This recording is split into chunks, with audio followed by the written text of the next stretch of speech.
Hey everybody, I'm Allison Henderson and I am a professor and I am a body language expert and I have written a book, Closing the Distance in Distance Learning, all about body language for the screen and behind a mask. I did not, at the time I wrote this book over the summer, really think about, wow, are they going to have teachers teaching through the screen and live at the same time? Didn't really occur to me because wow, that's really difficult. Why would people make the teachers do that? I know many of you are in that situation, so I wanted to share a tip with you today on a way to kind of merge those two worlds together. And it's with a COVID handshake idea, okay?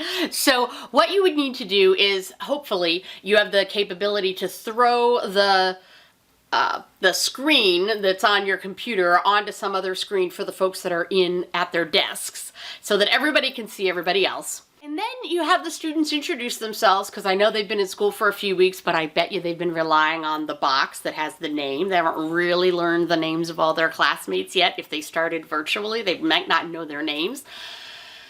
And so you have them introduce themselves again. Just say, hey, in case you've forgotten, my name is. And they give their name clearly and confidently. This can be a confidence exercise. And then they need to ask them to give you a movement of some sort. It can be anything. I know there's going to be a lot of them that get stymied by the idea that I can do anything. And so maybe they'll be like, I don't know. And you go, there, you just moved. I don't know. So that becomes their move. It needs to be something that you can see in the boxes, so those people that are sitting at their chairs shouldn't be doing high kicks or anything with their legs, anything from the waist down, because the rest of the group can't participate in it. But once everybody's done their little move, and you can have everybody reflect it back if you want, you can have them say their names and their movement back to them. But once you've done that, you as teacher, or you could have the class vote on it, however you want to do this, choose 3 of the movements that you saw and put them together into a class handshake. Now this could survive for just 1 week maybe, and then you use 3 other movements so that everybody's movement gets to be promoted. Maybe you use it for a month, or until you do a next unit. Maybe it's the beginning of each unit. It switches, however you want to do it. But this gives the entire class something that they can do together. So every day that you come in, you can say, hello class. Right? Maybe that's the handshake. Just made that up on the spot. So somebody's move was this, somebody's move was this, and somebody's move was this, and those 3 things come together into a handshake. And then after the next unit, it's 3 other things, right? Or maybe you teach literature and you say, what do you think this character, how do you think this character would move? What would this character do?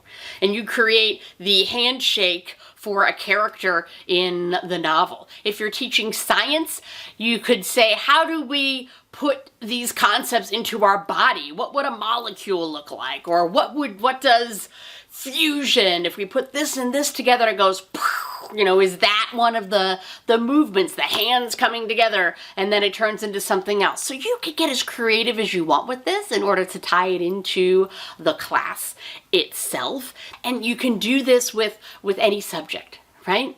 So you put those together, and no matter who's in the seats or who's online, you can all do it together, and it becomes a way for some class unity. And it gets their cameras on, because at the beginning they need to have their camera on in order to show you that movement that they want to share.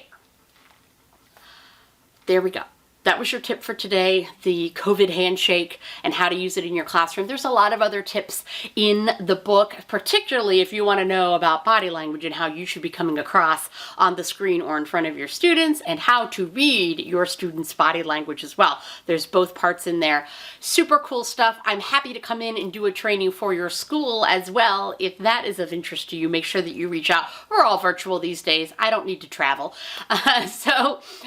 Closing the Distance in Distance Learning is the name of the book. Go find it on Amazon. I wish you well in this time. You guys have an incredibly difficult job. I honor every single one of you for persevering during this time. I'm Allison Henderson. My company is Moving Image Consulting. Buy the book. Reach out. We'll talk soon.